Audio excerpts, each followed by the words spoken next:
দর্শক আসসালামু আলাইকুম, শুভেচ্ছা সবাইকে, স্বাগত জানাচ্ছি নতুন একটা ভিডিওতে। দর্শক হইলো যে দেখেন, তুলসী গাছের গুণাগুণের কথা একটা ভিডিওতে বর্ণনা করেছিলাম এবং আমি বলেছিলাম যে আমরা ইচ্ছা করলেই কিন্তু একটা তুলসী গাছের চারা হইলো আমাদের বাড়িতে রোপণ করতে পারি, যেহেতু এটাতে হইলো এত গুণ, ঔষধি গুণ রয়েছে।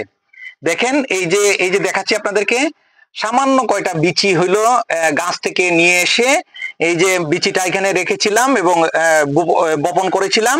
দেখেন একদম ডাটা মাটা, খুবই অবহেলায় অযত্নেই এই বিচিটা বপন করলে হইলো একটা গাছ হয়ে যায় এবং এই গাছটা খুবই উপকারী।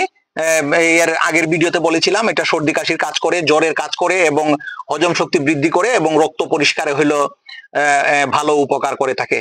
দর্শক, এই সংক্ষিপ্ত ভিডিওটাতে আপনাদেরকে আজকে দেখানোর উদ্দেশ্য হলো যে একটা চারা কত সহজে একটা চারা উৎপাদন করা যায় এবং শুধুমাত্র বিচিগুলা ছিটিয়ে দিয়েছিলাম এবং ছিটিয়ে দেওয়ার পরে দেখেন কতগুলা চারা হইলো উঠে গেছে।